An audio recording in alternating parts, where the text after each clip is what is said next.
galera, começando mais um episódio do Pink Zone TV. E hoje, assim como nos próximos vídeos, a gente vai conversar sobre draft. O draft tá chegando, então eu achei legal a gente fazer aí alguns vídeos especificamente sobre as divisões e os times, tá? Então, assim, eu setorizei, a gente vai falar sobre cada divisão, então vão ser 8 vídeos. E dentre as divisões, a gente vai falar sobre o que os times precisam. Eu não vou entrar no mérito dos jogadores, tá? Então, se você é nerdola de draft e quer análise de jogador, vá no On The Clock, porque os meninos conseguem fazer essa análise melhor. Eu gosto, efetivamente, de analisar os times. Eu até estava conversando com o Gabriel Hail Mary há uns tempos atrás e a gente estava falando sobre isso. Ele tem uma opinião meio polêmica sobre draft, mas eu concordo com ele em algumas coisas. E, obviamente, eu gosto particularmente no draft de ver o que o time precisa e se ele vai ou não conseguir ir atrás desse jogador. Então, obviamente, esses vídeos que eu vou fazer agora, a gente vai falar sobre isso. Começando hoje, né, com a AFC Leste, depois AFC Norte, Sul, Oeste, aí depois NFC, as suas divisões também, e por aí vai. Esse vai começar com o NFC Leste, como eu falei, mas antes eu quero trazer algumas novidades do draft. O draft vai rolar em Pittsburgh, isso vocês já sabem, 91ª edição. E é a primeira vez que ela aparece em Pittsburgh desde 1948, então isso é bem legal. Vão ser 257 escolhas, diluídas aí em 3 dias e 7 rodadas, do dia 23 a 25 de abril. Lembrando que eu tô gravando esses vídeos no dia 4 de abril, então pode ser que algumas coisas tenham mudado até lá, quando você vir ou quando ele for ao ar, mas aí conforme for eu vou soltando outros vídeos se as modificações forem muito relevantes, tá? O intervalo, aí sim, uma novidade muito interessante, o intervalo entre as sessões da primeira rodada foi reduzido de 10 para 8 minutos. Então essa é a primeira vez desde 2008 que rola um ajuste no tempo. Antes era 15 minutos, aí em 2008 diminuiu para 10 e agora está diminuindo de 10 para 8. Já na segunda rodada até a sétima, segue o tempo que a gente já está acostumado.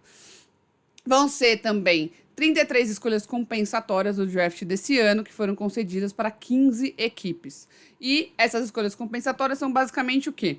O time teve mais ali jogadores que ele acabou perdendo na free agency do que jogadores que ele adquiriu. Então ele ganha no ano anterior, então não nesse ano agora 2026, mas lá em 2025. Então ele ganha escolhas compensatórias pela liga e essas escolhas estão posicionadas da 3ª até a 7ª rodada, a depender do valor de mercado, né, o valor base do free agency que o time perdeu. Então, basicamente é essa o critério. A gente não vai entrar nas escolhas compensatórias, mas é isso. O tempo diminuiu e agora realmente a gente vai começar a falar da AFC Leste. A gente começa com o primeiro time aí que tem a escolha número 2, que é New York Jets.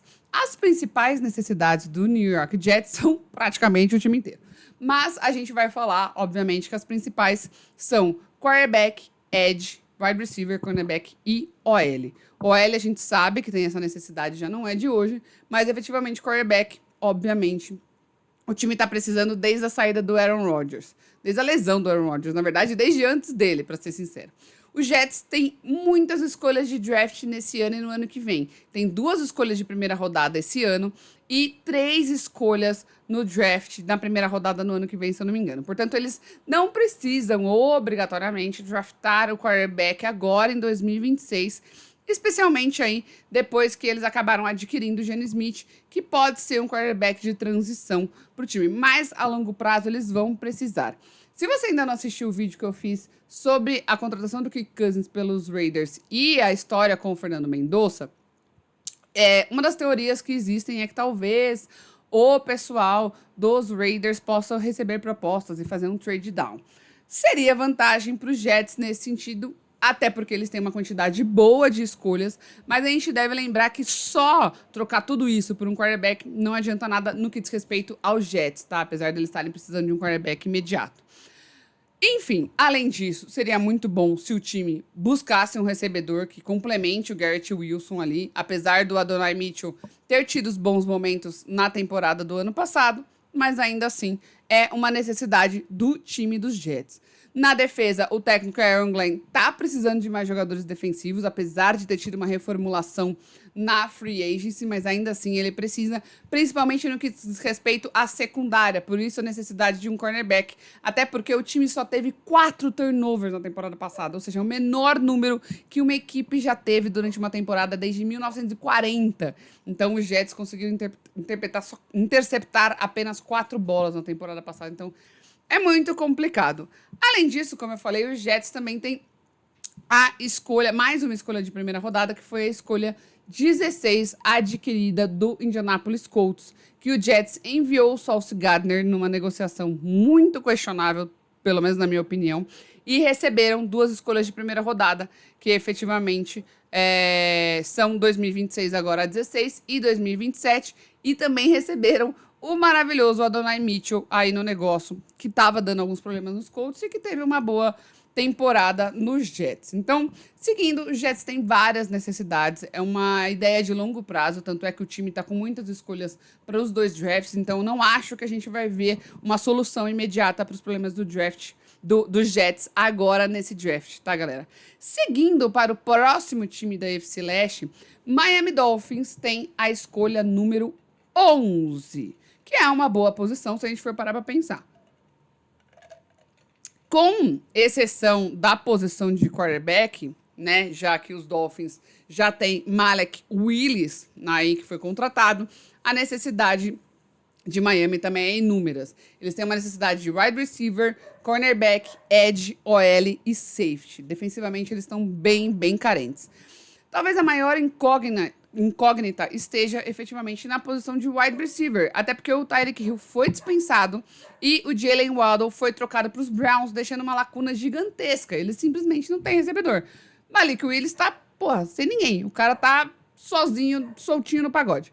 Há também muito espaço para melhorias na linha ofensiva, como a gente já sabe, e é um problema que os Dolphins têm desde Tua Tagovailoa. Era uma questão que era muito levantada e questionada, principalmente no que diz respeito à quantidade de lesões que o Tua teve. Então, obviamente, é uma carência do time. E a secundária, como eu falei, está nos estágios iniciais de uma reconstrução após a saída do Micah Fitzpatrick e de outros jogadores.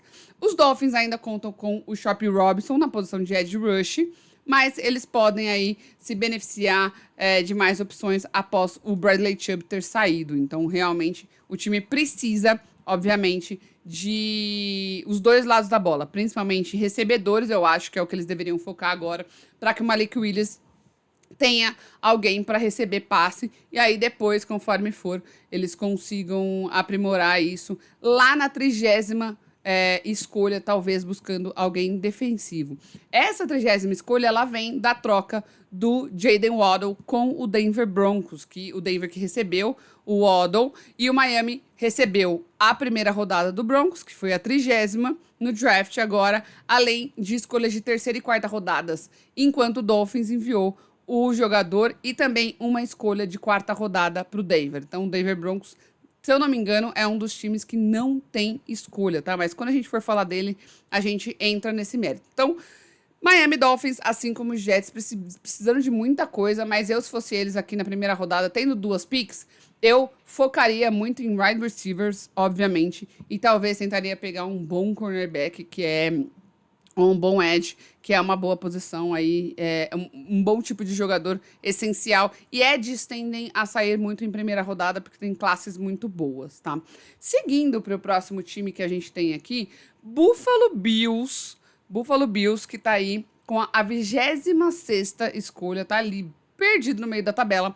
E as necessidades do time dos Bills são edge, OL, linebacker, defensive back e DL. Então, assim, necessidades muito mais defensivas por parte dos Bills do que efetivamente ofensivas. Os Bills contrataram o Bradley Chubb, igual eu falei, que veio dos Dolphins, mas o Buffalo ainda precisa de mais jogadores explosivos nas laterais da linha defensiva, na posição de Greg Russell, que também é ali um fator bem importante para o time de Buffalo. O novo coordenador defensivo, o Jim Leonhard, sei lá como é que fala o nome dele, poderia usar jogadores titulares na posição de linebacker interno e na secundária. E é claro que os Bills não vão conseguir alcançar o objetivo que eles precisam se eles também não derem suporte de linha ofensiva para Josh Allen, que é uma carência que eles têm, não é de hoje, e que, na maioria das vezes, pela minha opinião, é suprida pela qualidade e pela fisicalidade, qualidade móvel e fisicalidade do Josh Allen. Então, ele consegue mitigar muito bem esse problema da linha ofensiva.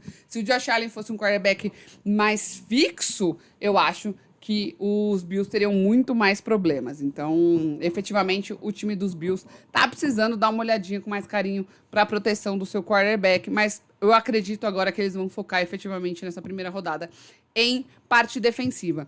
Também tem uma vaga em aberto na posição de guarde esquerdo, ali, após a saída do David Edwards na free agency, e eles também podem buscar mais recebedores, apesar deles terem adquirido o DJ Moore junto com os Bears. Então, acho que seriam opções para as rodadas mais para frente. Agora, na primeira rodada, com a posição 26, eu acho que o time provavelmente vai focar em algum jogador defensivo. Então, é isso que os Bills têm que fazer, não tem que inventar agora, tá?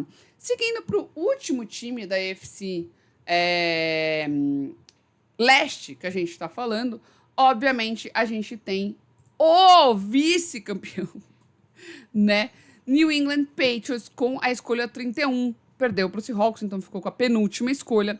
E as principais necessidades do time de New England são edge, DL, tight end, OL e wide receiver. Aqui a gente já tem também uma mescla e mais jogadores ofensivos que são a necessidade do time do Patriots. Os Patriots contrataram o Dre'Mont Jones para se juntar ali ao Harold Landry na linha defensiva nessa off-season, mas, obviamente, eles precisam ter mais profundidade na linha defensiva, então, por isso que eles precisam olhar com mais carinho para conseguir pressionar mais o quarterback adversário em várias ondas, não só ali na DL, efetivamente.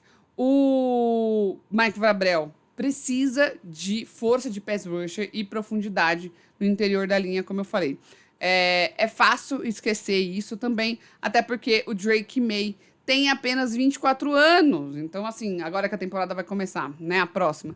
Então, realmente, a gente precisa pensar em várias opções aí para que também essa defesa seja eficiente e que a pressão não recaia exaustivamente em cima de Drake May. Além disso, não é muito difícil a gente pensar que os Patriots podem ir atrás de um jovem talento de tight end, tá? Para complementar o Hunter Henry e também adicionar-lhe uma competição de titularidade na linha ofensiva também, que pode ser bem interessante. Então, do lado dos Bills e dos Patriots, não tem nada muito diferente. Provavelmente os Patriots devem ir em um jogador talvez um tight end, talvez uma OL aqui para tentar uma proteção maior para o Drake May, até para resguardar o seu jogador, para não sentir tanta pressão, como a gente viu ele sentindo em cima do Seahawks no Super Bowl. Então, acho que seria... Eu, se fosse torcedor do Patriots ou do front office do Patriots, iria para um jogador de OL para tentar aí dar uma defendida um pouco maior no Drake May, que é um jogador novato e que precisa ter ali a sua saúde preservada a todo custo, até porque ele é um jogador um pouco mais móvel e você talvez precise. Ele trabalha muito bem com tempo de pocket, então se você puder dar mais tempo para ele, acho que vai ser essencial. Resumindo, os times que podem aí ter escolhas um pouco mais impactantes, provavelmente Jets e Dolphins, que estão ali nas primeiras e que tem 2 escolhas nessa rodada. Já do lado dos Bills, provavelmente vão pegar algum jogador defensivo, e do New England Patriots, eu, se fosse eles, pegaria alguém de OL para defender o seu excepcional Drake May, certo? AFC Leste é isso. Como eu falei para vocês, eu vou fazer um vídeo de cada divisão, porque eu acho que fica mais fácil, menos cansativo. Se você quer assistir só do seu time, você consegue, ou só da sua divisão, não precisa ver um vídeo de quilômetros de horas rodados para você. Então, é basicamente isso. Mas se você gosta, se você quer saber de draft, das necessidades dos times de uma forma geral, você assista a todos os vídeos, pelo amor de Deus, né? Então é isso. Aproveita, se inscreve no canal, ativa o sininho para você receber. Também o que tiver de novidade de contratação eu vou trazendo. Ah, pô, teve uma troca, teve alguma coisa assim, eu vou atualizando, obviamente. E aí a gente vai conversando sobre draft até o dia 23, ok? Se inscreve, siga, comente, compartilhe. Coloca aqui nos comentários se você concorda ou não. Qual é o jogador do seu time que você acha aí que ele precisa.